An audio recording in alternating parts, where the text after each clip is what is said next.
you sit on a nearby bench, waiting and watching.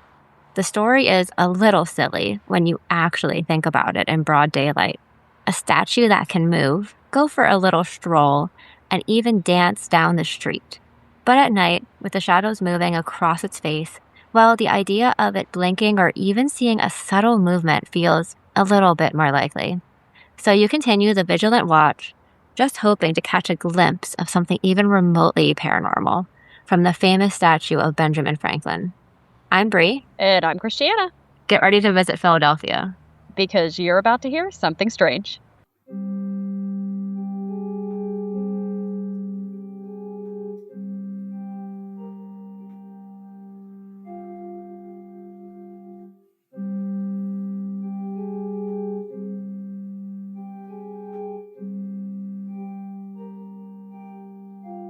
Welcome to episode 49, Haunted Tales of Philadelphia.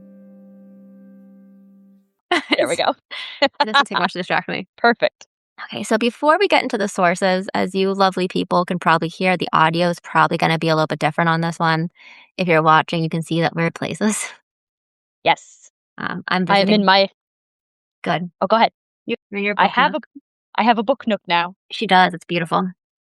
I'm visiting family in North Carolina, so I am currently 8.5 hours away. Yet we still see each other. Yes.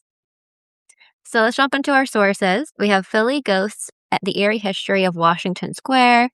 We have a couple of things from the Philly Ghosts website. There's an article on the ghost of Benjamin Franklin, the Betsy Ross house, Ooh. the haunted, I think it's Baleroy Mansion. I think that's how that's said. Yeah, Baleroy. Yeah. The Britannica article, Benjamin Franklin, Haunted Rooms, Philadelphia's Most Haunted Locations. Philly Injury Law, PC, had an article on haunted places in Philadelphia. Okay. History.com, Philadelphia. Good old history. We love it. Yes. Not talking about aliens. Talking about ghosts instead. Ghosts. And so I chose to do this particular city, the hauntings of it, for the month 4th of July is in. Oh, true. Okay. Which is why it's my July No, I love that. I love that. So we have some trigger warnings. I'm sure I didn't get all of them. And that's death, murder, death from illness, discussion on the conditions at Eastern State Penitentiary. Hi-oh. I didn't even know how to label that. Weird and unsettling. Child death. There is a brief mention to enslaved people as well. Okay. I did not go into every single haunted location in Philadelphia. Yeah. I think that would be an 8-hour episode. This is just a little sampling, and even the ones that I went into, I did not go deep into because it's a little sampling of a bunch of different places that could be their own episodes easily. Makes sense. What do you know about, are there any of the famous haunted places in Philly that you have been to or know about or anything like that? So I know I went to Philadelphia with my father and my grandmother a long time ago, but I don't remember much about that trip. However, more recently, I did go, this was a couple years ago, and I went with, can we say her name on the pod? It's the friend that we went to see Hadestown with. That's a question between you and your friend, which is my friend too. Yeah. I feel like I'm trying to remember if I've said her name. I'm not going to, just in case I haven't. She's been on our Instagram. She has been on our Instagram, that's true. But we went to Philly for something else, and while we were there, we toured the Eastern State Pen, which was really, really fascinating and really, really scary at moments. You know how, like, correlation does not equal causation? Right. Both times I have been to Eastern State have been with people I am no longer dating or in relationships with. Oh my gosh. Oh boy. I'm not saying it was the person's fault. It was the ghost. It was the ghost. It was Al Capone's ghost. It was. He was like... He said no. Wouldn't that be funny? Al Capone just followed you home and went, girl, no. That'd be frightening. That would be kind of hilarious. Would be. Didn't they, like, get him on tax evasion? Isn't that how they brought him in? I think it was something like that. It was something, like, kinda benign. They knew he was doing horrible stuff, but they couldn't, like, 100% nail him, but they did get him on something weird. Because they couldn't pin him for the mob stuff. Right. Yeah. Anyways, any knowledge about ghosts in particular in Philly, or is just you're gonna find out? Not Yeah, I'm gonna find out. I mean, I know there's, like, all sorts of stuff that apparently does go on at Eastern State Penn from the tour that Mhm. I went on just because the wild stuff that happened there, Mhm. but don't know much beyond that. Okay. Makes sense, it's haunted. Yeah. Alright, so I thought we would kinda dive into the spooky parts of one of the most important cities in the American Revolution, but I'm gonna start by giving us a little bit of background on the city of Philadelphia up until about, like, from it being founded up until about the time of the Spanish flu. Okay. So this is a TLDR, we are not going horribly in depth here. So Philadelphia means the city of brotherly love, which is kind of funny when you think about how they react to their sports teams doing anything. Yeah. I like how you phrase that, doing anything, correct. It doesn't matter if they win or lose, there's gonna be a riot. It doesn't matter what Yeah, sports team it is either. it doesn't. They're gonna go nuts. I have very limited knowledge of sports and sports things, but I know that it doesn't matter if they win or lose, there's still gonna be a riot. Yep. Philadelphia Eagles, and then what's the baseball team? It's the names and it's the Phillies. Oh, it's the Phillies. Oh, yeah, yeah, yeah, okay. I know nothing about sports either. I know most of my family is Philadelphia sports team Oh, fans. really? Oh, okay. Yeah, except for my dad, he's a Pirates fan, which is the baseball team out That's in Pittsburgh. Pittsburgh, right? Yeah, Mhm. okay. It's There everyone is my Eagles fans. my mother is a major she can't stand the Eagles. Sidebar, I love listening to my mom. I don't watch football. I love listening to my mom watch football because she gets so gently riled up about what the team is doing, and it's precious to me. I don't understand it. Know I know more about baseball than football. Yeah, I think if I were gonna get into a sport, it would be more likely, like, baseball, I know. probably. Yeah, Anyways, awesome. Anyway, the sports. city of brotherly love. City of Brotherly Love. They will beat you up. Yes. I should take that out, as siblings do. Yes, So, exactly. originally, this area was settled by Native American tribes, specifically the Lenape, starting around the year 8000 BCE or BC, depending on your system. This is Mhm. not the first time the Lenape people have come up in our podcast. They come up a lot It's not. They do, yeah. because we talk about history of places and we do a lot of Pennsylvania. Mhm. All right, so we're gonna jump forward in time just a little bit to the 1600s, Okay. Common Era. Common Era. So by the early part of the 1600s, merchants from the Netherlands, England, and Sweden had established trading posts in the Delaware Valley area, which is where Philadelphia is. In 1681, Charles II of England granted a charter to William Penn for the area that would later become the Pennsylvania colony. He, Penn, arrived in what was the new city of Philadelphia in 1682. He was a Quaker pacifist and signed a treaty with Lenape chief Ta- Tamanend. I apologize if that's wrong. From That my looks right. from my understanding, Quaker theology was very much against slavery. They were very, very pacifist. I think that's one where like everyone's called like brothers or friends. I think that everyone's called friends. Something like that, Yeah, yeah, I don't know as much about the Quakers. I don't know a I whole know lot other than they seem kind of chill. Yeah. I believe the Puritans did not like them very much. Pure doesn't like anyone. Correct. Someday we'll do an episode about the witch trials, specifically the Salem witch trials. Fun. Okay, so once again, Mr. Penn, William Penn was like pretty chill of like, no, everyone can coexist here. Like, sign a treaty with our Lenape friends. They were very much against slavery. So, anyways, shit hit the fan. Things got stirred up. In 1684, a ship carrying hundreds of enslaved people from Africa arrived in the city of or the port of Philadelphia. This led to a lot of tension, especially from the Quaker residents, because they were like, hey, we're not cool with this, and we founded the city. Yeah. This led to the Germantown Petition against slavery being formed in 1688. According to my sources, this was the first organized protest against slavery in the New World. That's awesome. Yeah. Good for them. Go Quakers. Go Quakers. I need to learn more about their theology before I say that, probably. Oh, that was a good move. We can say for certain that was a Good job. move. Good job there. As time went on, the colony of Pennsylvania thrived, and the city of Philadelphia ended up hosting the largest shipbuilding center in all of the colonies. Philadelphia, Philadelphia, the sky gods do not. The southern sky gods are like, stop talking about Philadelphia. Our Southern friends, we love you. Philadelphia was a major point in the American Revolution, and the Declaration of Independence was signed in what is now called Independence Hall.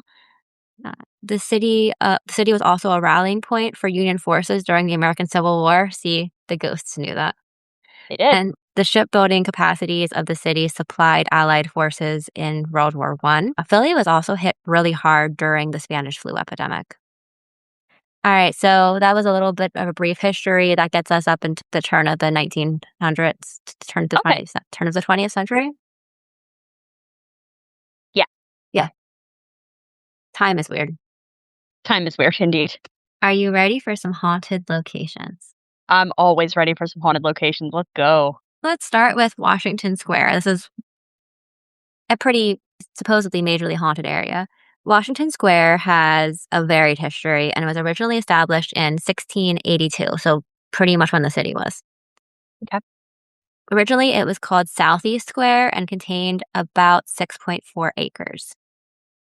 This is Okay. now considered to be part of the Independence National Historical Park, which is kind of taken care of by the National Park Service. Okay. So let's hop into the mid 18th century. This area held many different purposes, from livestock grazing areas to the center of quickly growing communities. However, the history around this was not all positive, especially for African American communities who experienced, and I quote, harsh living conditions and exploitation. And they did not give any further information. Yeah, we could probably read into that. Ready to talk about the American Revolution? All right. Farmers fighting British soldiers. Yep. So, the Revolutionary War also brought a lot of misfortune to this area, and it became a mass grave Ooh. because there were some battles and forts near Philadelphia. Yeah. The remains of both soldiers and civilians were brought to this area, and part of it was an attempt to prevent disease from spreading. According to one of the Philly ghost sources, the site became a mass grave, accommodating the dead from various conflicts and epidemics, including the devastating yellow fever outbreaks. The use of the land did not stop with the Revolutionary War and continued to be a burial place for those who didn't have other means. So I basically took from this it was a pauper's cemetery. Yeah. There's a tomb of the unknown Revolutionary War soldier. The city council decided to erect a monument to soldiers and sailors of the Revolutionary War in 1954. This monument contains remains of an unknown soldier who was unearthed during archaeological exploration of the park. Oh boy. It's a good way to get ghosts. Yeah. Then in 1956, crews were given permission to search for another, maybe, unknown soldier and came across many different remains that, according to my source, help provide additional information about Philly's past because grave sites and like trash dumps give a lot of archaeological information. It does make sense. It, it's going to give you an idea of the people that were there and Mhm. what their lifestyles were like. And So, one of the most famous ghosts in the square is the spirit Leah. She is allegedly an old Quaker woman seen wearing a long black coat. ooh, At the time Leah originally lived, body snatching was becoming a major challenge. Because it was a pauper cemetery, they could kind of just snag things. yeah. She took it upon herself to stop it. Oh my goodness. That didn't go where I thought it was going to. Well, she did this by, like, she wouldn't, like, go after the people doing the snatching. She would just alert the guards by screaming or whistling, Oh, okay. and she just never stopped. Oh, that's horrifying. So you So could she just hear her screaming at night still? or see Or her, or ooh, it says that her spirit continues to patrol the ground to this day. So I don't know if they're actually hearing her or if they're just seeing a woman in a long black coat. just making sure those people are still protected. Mm. I She's kinda kinda like nice. Leah. Yeah, kinda like her. She's a little scary, but I kinda like her. Sometimes that's just how it is. Yeah. Alright, you ready for the ghost of Benjamin Franklin? Oh, am I? So he's another returning character because he showed up. A couple times Jersey now. Devil. Yep, Jersey Devil. Did he show up in Timmy D? I He wonder if not tangentially, if nothing else. yeah. He might have been in Timmy D's Oh, his little statue monument garden. garden. Yeah. Yeah, yeah, well, and then he had the newspaper fight with more were they Quakers too? No, Uh, for Jersey Devil. I don't remember. There's just a Don't big remember. lightning. I'm waiting for it to anyways, there it is. You did it finally just Yeah. Okay, so Mr. Benjamin Franklin. Can give us just a quick TLDR of who this person was. yeah, So famous guy in history. he is famous. He was born January 17th of 1706, depending on the calendar you use. Apparently, it was recorded as January 6th under the old Julian calendar, but updated to January 17th with the adoption of the Gregorian calendar. Oh, okay. And he died April 17th of 1790. Okay. He was one of the founding fathers of America and the American Revolution. And he was an author, inventor, scientist, publisher, and diplomat. He assisted in drafting the Declaration of Independence and was a signer of it. He also acted as a diplomatic representation of the U.S. to France during the Revolution, and he is known for his writing and works with the understanding of electricity. A quick little who was Ben Franklin. Our good friend Ben. Our good friend Ben. All right, so ready for the spooky stuff with our good friend Ben? I am. All right. So there's a statue of him at the American Philosophical Society, which might have been also a library. It's still Oh, there. cool. It's That still sounds like a library. yeah, it's still there. So there's supposedly cold spots and flickering lights, even reports of the statue coming to life, and I quote, dancing in the streets of Philadelphia, I as just one imagine does. him as one does. I just imagine him, like, very much like Singing in the Rain style, skipping down the street with his like, taking his top hat off and, like, clicking his heels. I imagine the gavotte. Yeah. Yes. That too. It also apparently steps off of its stone pedestal to walk towards Franklin's old home or towards the taverns he used to frequent. I too would walk towards a tavern, I think. Statue be like, I need a drink. There's I'm thirsty. And there might be I love tavern food. I'm gonna be yeah. honest, tavern and pub food is it's real good. So I too would walk towards a tavern if I were a statue. He's gonna walk and get a cheesesteak. Oh, And then he's yes. gonna go walk to a tavern and get some fries. Perfect. And you gotta get a cheesesteak out of one of the, like, carts on the street. Oh yeah, he'd have Then to you go know to it's real. either it's Pat's or Geno's. Yeah. Oh, yeah. It's a whole fight. He's getting one of each just to keep it even. Oh, there you go. Yeah. He doesn't wanna start any fights in Philadelphia. Philadelphia starts fights without him, it's fine. The sports teams do this enough.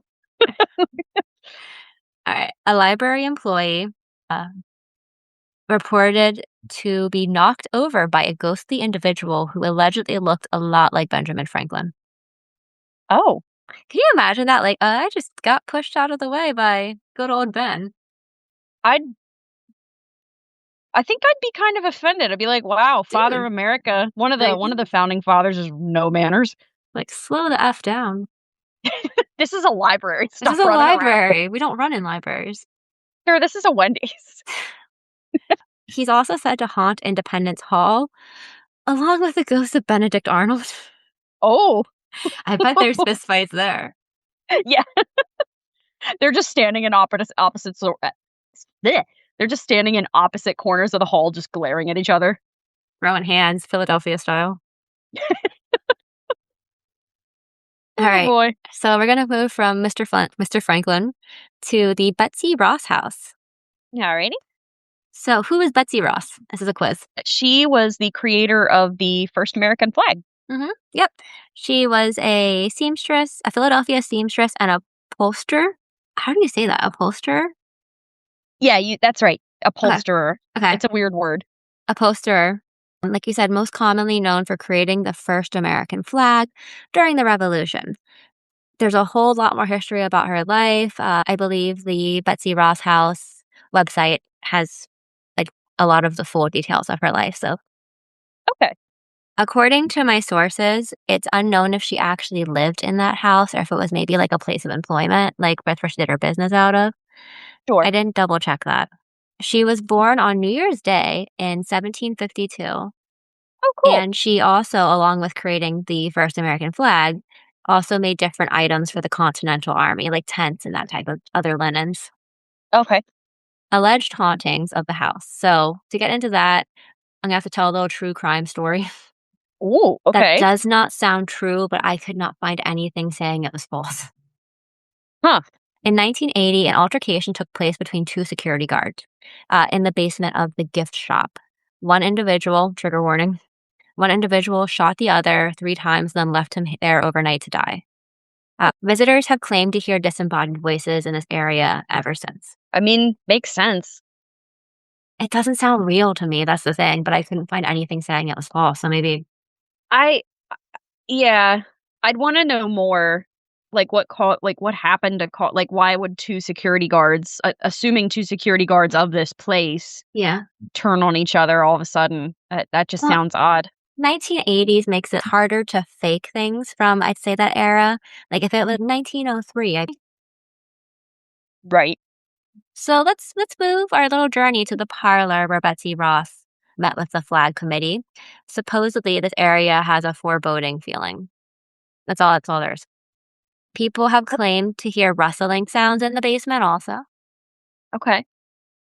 Makes Uh, sense if they were moving fabric around. more bodies. Like, So let's move to the director's office. This is located in the attic. It's said to be haunted. A former director reported being grabbed on the shoulder by an unseen force. And then this scared her so much that she climbed out the window and onto the flagpole to get away. It's me. It was me. She's like, not today, Satan. Do you know who TAPS is? Ghost Hunters? Something Atlantic Paranormal Society? Is it just the, Atlantic I Paranormal Society? yeah. You're right. So they did an investigation in the Betsy Ross house. Okay. And they reported voices throughout the house, including a man's moan coming from the basement. And I don't like that. No. And a male voice was allegedly captured in the director's office, but it was too muffled to make out. Okay, I have a theory. I have a theory it was a bunch of women, including Betsy, and they were just in their little sewing circle, and they just got so sick of their husbands, like, just interrupting them that they threw them in the basement, and then the guys were like, "Oh, let us What is out." that? They're like, "Nope, we're sewing. We're sewing." Leave us alone. I can say this with 100% certainty as a seamstress myself, sewist, whatever you wanna call me. If anyone interrupts me when I've got a seam ripper in my hand, that's a bad time. Did So they they mur- coulda just Did they huh? murder them? Maybe. With the seam ripper. So you might be wondering, where is the ghost of Betsy Ross? Supposedly, she's also in the basement. Aw, why are you in the basement, girl? Let's get sadder. People have reported to see a woman crying at the foot of a bed in the basement, and it's thought to be her because she did lose, I would say, at least one husband. She might have been married more than once. The first But one she she killed because he interrupted her while ripping seams. gets tears of joy. But she lost her husband, and this is not as funny, like one of her daughters. So they think it's her, like always mourning, like an eternal mourning kind of thing for. Oh, that's horrible. Thinking of her stuck in that cycle. Mm. If it's even her. If it's even her. Yeah. So the Baleroy Mansion, this building was constructed in 1911, and much of the information surrounding its hauntings is connected to or told by the Easbys, which is the second inhabitants of the building. However, Okay. they moved into the building when it already kind of had quite a story. So they moved in 1925. According to my sources, though, the initial owners were a couple, and I quote, the husband snapped and murdered his wife. Oh, good. Okay. Mhm. So the We love Easby, those stories. yeah, yeah. So And the I Easby, say that sarcastically. that's all the information I have. I could have dug deeper, but this was either going to be a hour Yeah. episode or a 4 hour episode Right. because this mansion could be its own topic too. I was actually gonna ask, I've never heard of this mansion, but that I does have. make sense. Oh, Well, have and you? part of the reason that I'm keeping these a little bit more surface level is if we would decide to jump further into them, they would all make pretty good extra fourth Friday of the month episodes. Yeah, yeah, poll episodes. Mm. So the East Poll-episodes, if you the will. whole episodes, the Eastby family was a well-to-do Pennsylvania institute, and they also had notable ancestors like General George Meade. Oh, okay. Just Uh, him. just when the family moved in, they had two young sons whose names were Meade That and Stevie. that sounds like a band. Stevie and Meade. Stevie Um, Mead. so we're getting into another trigger warning. Shortly after moving into the building, Stevie became obsessed with the mansion's fountain to the Oh. point the family was worried because he would just stare at the fountain for hours. I don't know if he was actually just watching the fountain, if he was looking at his reflection and pulling like a narcissist kind of thing, or Yeah. Okay.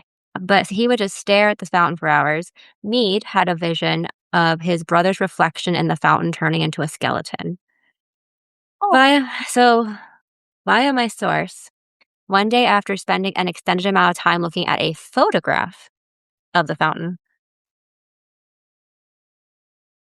in his brain, the source kind of made it sound like the family thought the blood clot was from staring at the photo for so long.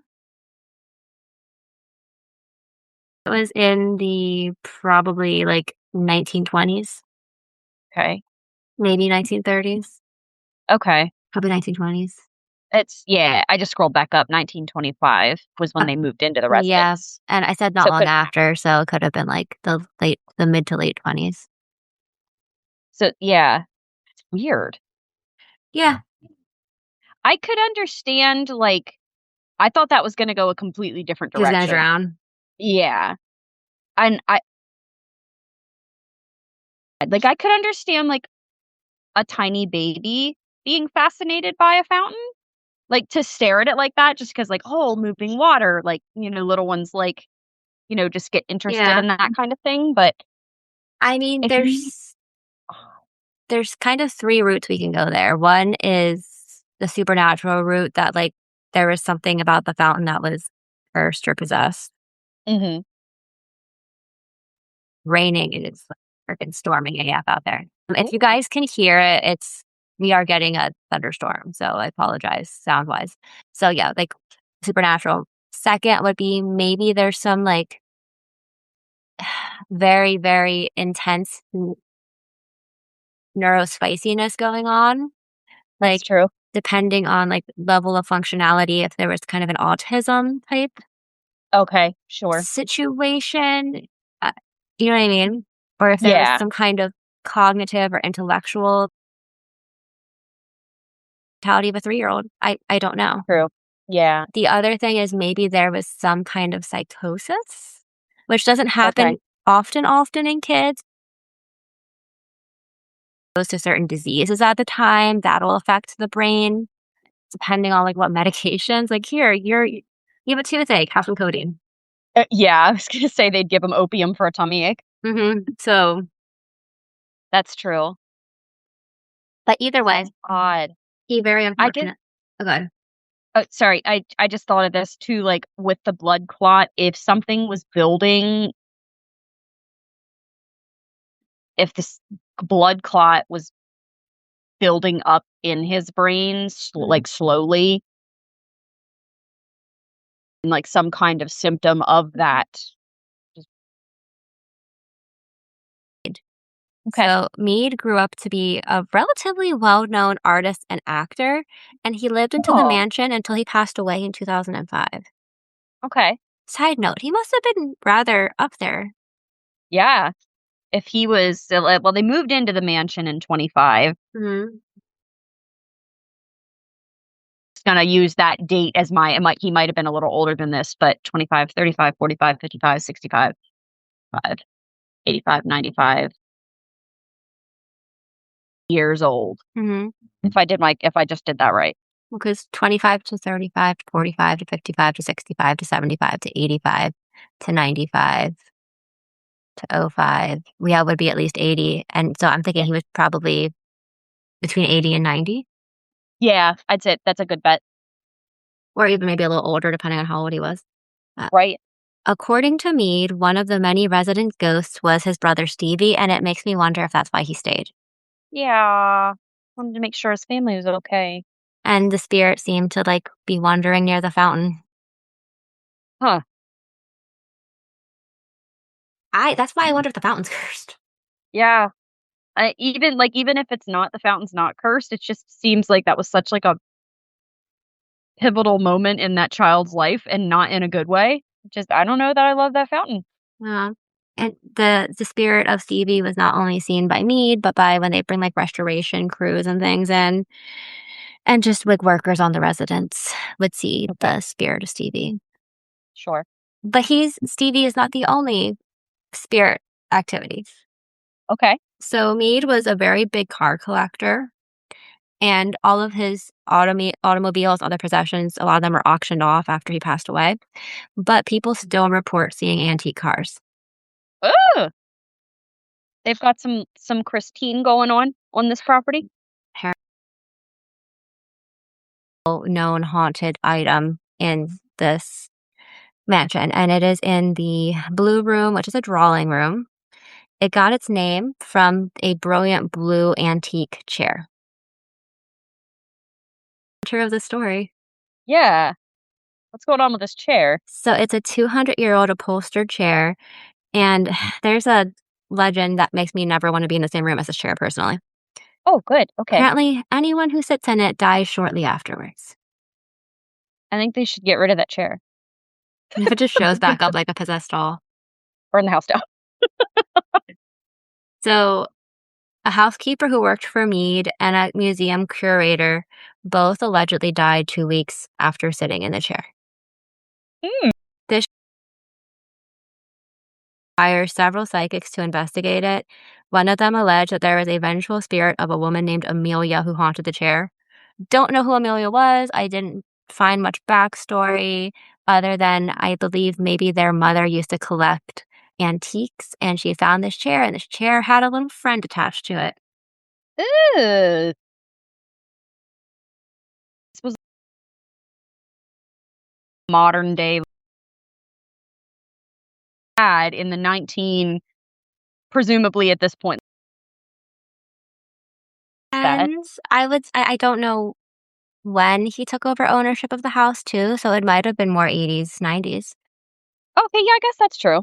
It could have it's anywhere from 25 until 2005. Yeah, that's true. Don't have a timeline. That's interesting though that he specifically wanted that chair checked out. He's like Mhm. something is shady with that chair. Well, and I imagine one of the people must have like, the housekeeper it must have been after the housekeeper passed away. Yeah. And then years later, another psychic was so hit by fright that she told him to sage it immediately. Oh, well, maybe do that. And that concludes our tour of the Baylor Roy mansion. Do you know if the mansion is like open for tours today? I don't know, I think it might Or if be. Oh, cool. Okay. I'm not going in the chair. No, I don't even think I want to go in that room. If I I'll wait might look at outside. it from the doorway. I'll wait outside, thank you. Yeah. It might also be like some historic places like the Whaley House in San Diego, you could not go in most of the rooms. They were kind of you could look Like in them from the corner. hallways, but Sure. Mhm. That makes sense. Alright, Eastern State. Eastern State 10, let's go. Alright, this 11-acre prison was in operation from 1829 until 1971. During the time of its operation, it was home to thousands of incarcerated individuals, including some very famous ones like our aforementioned Al Capone. Revolutionary prison model that I think like the penitentiary idea was about like penance and rehabilitating people, but it ultimately became known for harsh conditions faced by the residents. Yeah. It's it's a place. Like it is the vibe is heavy. Yeah. It's a weird place, and it's And huge. it's the last time I was there just a couple years ago and we got lost. Like I was like, how the heck do I get out of here? Mhm. It's so big. And everything just starts to look the same after a while. Yes, that's very true. Everything is very it's on, like, spokes, I think, if I Yeah, it's remember. like there's like five. Spokes that come out from a center. Yes, more or less. Yeah. This is a place that frequently makes the top lists of haunted locations in the US, understandably. And there have been a steady stream of paranormal reports since at least the 1940s. And they have only seemed to escalate since it closed in the 70s. Following, I feel like I'm reading a weather alert. The following types of phenomenon are reported: apparitions, poltergeist activity, disembodied voices and screams, disembodied footsteps, and several visitors have allegedly been physically attacked by unseen forces. That did not Yay. happen when I visited. Yay. You were not Yay. you were not attacked by unseen forces. I would like, if it's okay to shout out Eastern State Pen. It's a really cool it's like a prison museum. It's really cool. It's a really, really, really good museum, and they talk about at the end, there's a small building that's like an outbuilding that you can go into that's like a more Mhm. modern, like, for prison you walk through, but then this is like a modern exhibition, Mhm. and or a modern exhibit, I guess I should say, not exhibition, and they talk about, like, different prison systems throughout, like, Yes. Yes. America, Yeah. and they talk about, I think, over in, like, Europe and, like, Canada and those type of places, as well as the Middle East, and they kinda compare and contrast everything, and they also this really hit me when I was there. Sorry, I'm going on a whole thing, I love Okay. museums. They had a wall where you could write anonymously, you could write down crimes that if you committed them and put them on a side of, "I was caught and this was my punishment for it," Oh, like, I yes. I did see that. Yeah, and that was fascinating to me because it was like some of the things that people said they did and they just never they got away with it was like, "Whoa," but then on vice versa, people were sent to prison for, like, crazy charges. Maybe we need to rethink this a little bit. Well, It did a really good job of making you think. and like not to get too because we don't get very political on this podcast, Oh, no, no, no. but just from my line of work, people get more time for people But get you more time incarcerated for substance charges than they Yeah, do for assaulting minors. yeah, which is messed up, Mhm. messed up. But, yeah, they do a really, really good job of, first of all, explaining the prison itself historically, but also just making you think about, like, what are we doing when we send people to prison? Who is this actually helping? Is it actually helping? What Mm, constitutes being locked up? So it's mhm. just excellent. So if you get a chance, even if you're not into, like, the paranormal side of Yeah. it. Oh, that's cool. But no, they do a great job of education. Yes. And if you are interested in the haunting side of it, I think they also offer, like, regular Ghost tours or investigations, yeah, I think so. Yeah. They have a really well-known haunted house. My brother has gone to their haunted attraction a couple of I don't like as much as I love horror movies and stuff, I do not go to any of the haunted house Yeah. things because I'm afraid I will punch someone. Field of Gotcha. Screams or Jason's Uh, Woods. yeah, I was gonna say, like, Kim's Crypt, like, those type Mhm. of they pop up around Halloween. 'Cause I'm afraid I would punch someone. That's fair. I never I used to wanna go to those, and now I kinda do. I have It's no like desire. No I desire. feel like I'll go once and be like, "Just kidding, I never wanna do this again." This is the worst escape room ever. Yes. So Good.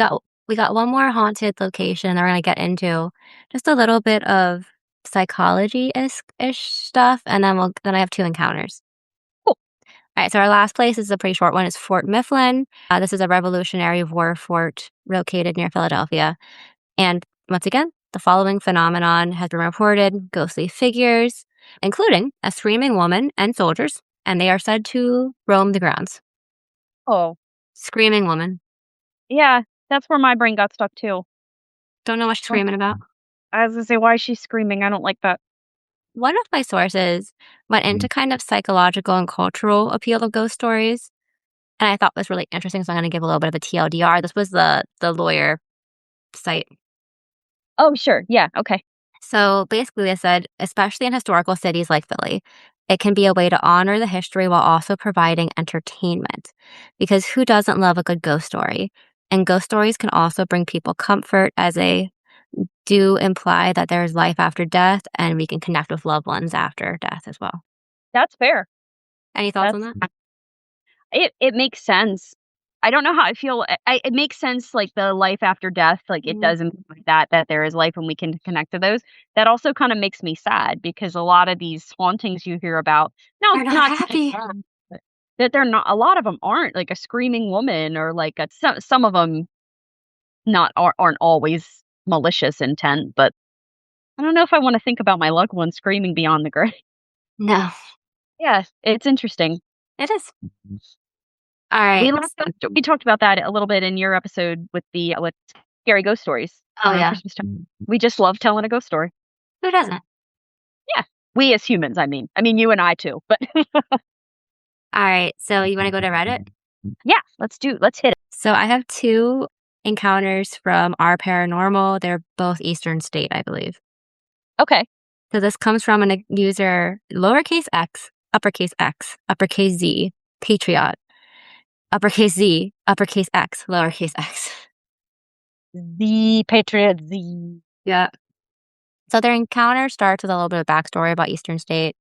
I'm not going to read that part because we already know it, but they were on a tour and then they kind of got themselves a little bit separate from the rest of the tour. Okay. So, and I quote, "We moved on the death row cell block. For those unfamiliar, this is a 2-story cell block detached from the main spokes of the cell blocks at Eastern State Penitentiary. It's rumored to be pretty active and it was well lit. And there was a group inside when we arrived, so we waited for them to move on and walked in. You come in the door and there's a staircase that's fenced off to the upstairs section. And then one row of cells that is again fenced off. My girlfriend, who's skeptical, and I were the only ones in the building at the time, and I began taking photos through the fence when we both heard what sounded like a gag, cough, choke coming from the area back from the area of back right cells. We both looked at each other. She said, "Well, I think it's time to leave." Yep. She Yeah. I took a second to wait. No one was coming into the building. There was noise from people walking past. However, you could tell the direction of the noise was to the left outside of the windows. And they took a picture, which I didn't click on because I'm afraid to click on pictures in Reddit. Oh, that's fair. I wouldn't call it concrete evidence. And I don't have a recording of what I heard, but I thought I would share my experience anyway and encourage any of you in Philly to check out Eastern State Penitentiary for yourself. It's interesting. It is to hear something like that on like death row, the death row block. Ugh. Also, I don't like it. Like it was in the back right corner. That feels like it was trying to draw you in. Hey, come back here with candy. Yeah, yeah, really. Well, especially if they were choking, that would make me instantly think, "Oh gosh, I think is someone back there? Like, are Mm. they okay?" I kind of want to. Can I click the link? And I kind of want to be dangerous and click on Go this ahead. picture. Ah, that's a scary picture. Is it scary? It doesn't have anything that I can see in it, like haunting wise, but it's a picture of the hallway, which is scary. Just the Unsettling? right. It's very yes, it's very unsettling. But it's like a. I'll describe it. It's a cement floor and kind of looks like a low ceiling. The left side of the hallway is tiled up to a set of windows the tiles go a little over halfway up the wall, and then it's a bunch of windows that kinda look like they're tarped over, and then on the right side, you can just see openings of cell blocks. You can't really see into them because it's fenced off. I think the person probably, like, stuck their hand through Mm, the and took the picture, but it does not look like a pleasant place. It's very beige and drab, and it almost looks like it was taken with a camera flash on, so it's just, like, mhm. really harsh, like, white light that's making it look even scarier. Well, Eastern State in general does look very scary because a lot of the cells are also falling apart. Yes, yeah, that's true. Also, something about Eastern State that I knew before taking the tour, but then they reiterated it on the tour that I have to put into other people's brain because it scares me. They would make you be completely silent. Yes, because part of, like, Like the whole penitive thing with right. penitentiary and They penance. right, like, I think to the point, if I remember, they would even, like, muffle your shoes if you were walking Mhm. around, and they didn't want you to see where you were going when they walked you around, so they would put, like, bags over people's heads, which that's terrifying to me. So Like, you people would be discombobulated if they tried to escape. mhm.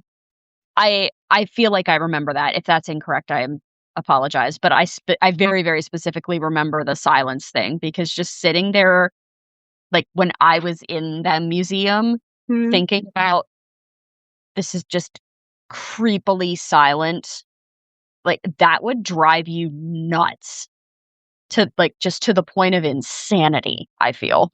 Anyway, Yeah, had that's to put not so we have one more encounter, which so this okay. is Innovastars is the user, and I'm going it's also from Our Paranormal, and, quote starts now, "About a month ago, my fiancé, then boyfriend, and I went to Philadelphia for a couple of days for a fun trip. We live not far from the area. One of the places I wanted to stop at after finding out that it was right in the city was Eastern State Penitentiary. So we leave for the trip, and the rest of the trip goes fantastic and is a wonderful time. But the morning before we were supposed to go to the penitentiary, I got this foreboding sense that this is going to change me slash something is going to happen. Ooh, We happened to find a tarot deck at the table during breakfast. okay. Yep. I do tarot readings and have a deck at home, so I went to do one for fun. The devil card goes flying out of the deck to the point where he and I are both the fiance, not the devil, where he and I are both crawling around on the floor looking for what came out. It was eerie, but I just let it pass. When we got to the prison, we did the audio tour, but managed to catch a special side tour where they let us into the office portion that is now off limits. The tour guide started talking, and I started getting the worst headache and feeling lightheaded as soon as the tour guide started talking about this man who was an artist. I wonder if it was our friend from Hex Hollow. Oh, maybe. Anyways, not actually our friend. Yes. He was one. Not He was one of the people. wasn't he one of the murderers? Yeah, Yeah. it was the kid who was kind of like groomed Oh, into it. the corruption of a minor, I think Yep. was what he landed on. Yeah. Yeah. Sorry. So the headache went away as soon as we left the area and the tour ended. In the operating room, I had my back to the wall and felt like someone pushed me into the point where I stepped forward, thinking someone was trying to pass behind me, or it was my fiance behind me touching me. I turned and he was standing a good 2 feet away in another portion of the room. Midway Hmm. through our audio tour, we were in the speaker's room with a bunch of different voices of prisoners. I have long curly hair, and I felt someone touch my back and pull on my hair, which was up in a ponytail. I turned back to my fiance, who was standing behind me, asking if he felt that. He said he just got chills like a burst of cold in front of him. I am definitely convinced someone or something stepped in between us to pull on my hair, maybe a curious prisoner. It's been months now since our visit. He is not a huge believer in the paranormal or supernatural, but even he says his experience with this trip was strange and unexplainable. I find this one less believable than the other one. Yeah. A, the timeline changed, Yeah. and the tarot deck thing. I know, I don't know how I feel about the tarot deck. Just happened to be on the breakfast table. Well, and, like, again, I'm not a practitioner of anything, so, like, if this is completely wrong, yell at me. I feel like I've read something before in passing about, like, if you're picking up a new tarot deck or you're using someone else's tarot deck, you should cleanse it somehow? Knock 3 times. Knock 3 ti is that actually? Well, that's generally, like, before people do a reading, they knock 3 times to, like, Oh. get I did the not know that. but yeah, you can cleanse it, or even if, like, you're supposed to knock 3 times, do something. Okay, 'cause, like, e I'm what not a I practitioner either, but from a little bit I know. right, is what I remember reading was, like, you don't know what energy is already in those cards from, like, other people doing readings, and you don't want it to affect yours. Also, the more quote unquote "scary" cards in the decks don't always mean what you think they mean. I was actually gonna ask that too, because I know there's a card that is death, but It's a that new doesn't beginning. right, it doesn't mean you're gonna die, it means Mhm. something changing, it's, Mhm. transition. So, I Mhm. don't know what the devil means. I don't know what most of them mean. And some of it's up to interpretation. I don't know exactly what the other names of the devil are. If I had to guess, it would be like it might be something negative, but it also might be something that's more tied into freedom from current restraints. Okay. That. 'Cause, like, the tower is another card that people get really sketched out about, Mhm. but generally the tower is things changing. The hanged man is seeing something from a different perspective. Oh, yeah, yeah, yeah. Interesting. Alright, so pop culture, the biggest thing I can think of is The Sixth Sense. Okay. Have you seen that movie? I've not seen it, but isn't that the one it's spoilers, potentially, Little boy.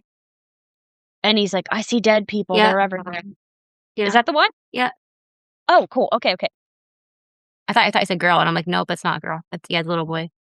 There is a movie where, like, isn't it a little girl and there's, like Poltergeist. is that what she's like, "They're That's here." Poltergeist. Yeah.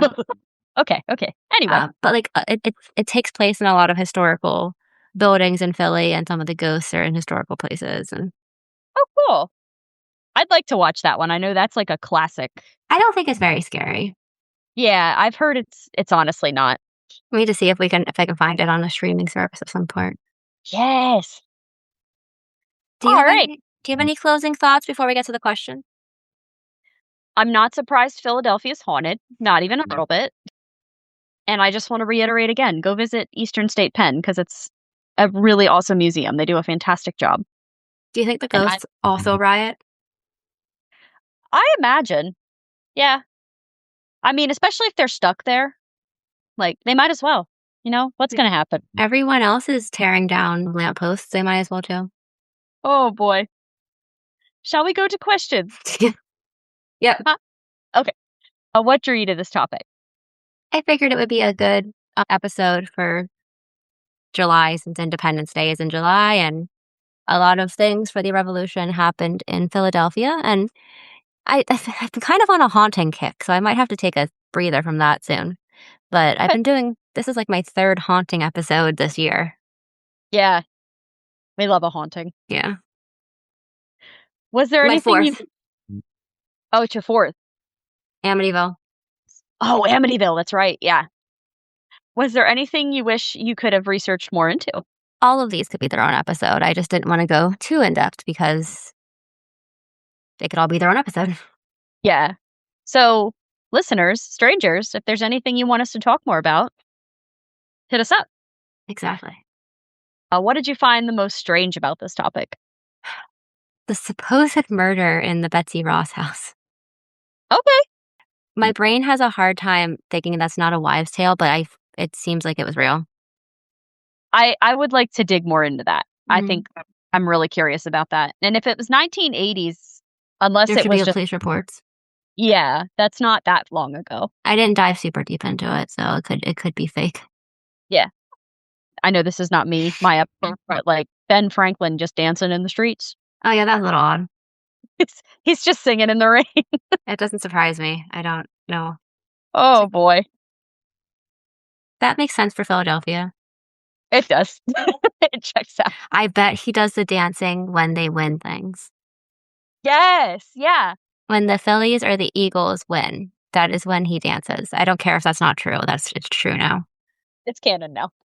Well, does this wrap up our discussion about hauntings in It Philadelphia? does. Woo! Good job. Whew. We'd love to hear from you. If you have a suggestion for a strange or mysterious topic, a comment about an episode, or just want to chat, please reach out. You can listen to us on Spotify, Apple Podcasts, Amazon Music, Audible, and YouTube. Comment directly on our episodes over at Spotify and YouTube, or review our podcast as a whole on Spotify or Apple Podcasts, or both if you're feeling so inclined. Find us on Instagram at something_strange_pod and on Facebook at Something Strange Podcast. You can also check out our strange content on our YouTube channel at something_strange_pod. We'd love it if you'd subscribe. If none of that suits your fancy, you can send us a Gmail at somethingstrangepod24@gmail.com, and the 24 is numeric. Well, strangers, it's time for us to part ways. Until we meet again, watch out for dancing statues. We just can't get away from them. We can't. We'll be back again soon with another something strange. We did it. It's hard when It's hard over Zoom. We did it though.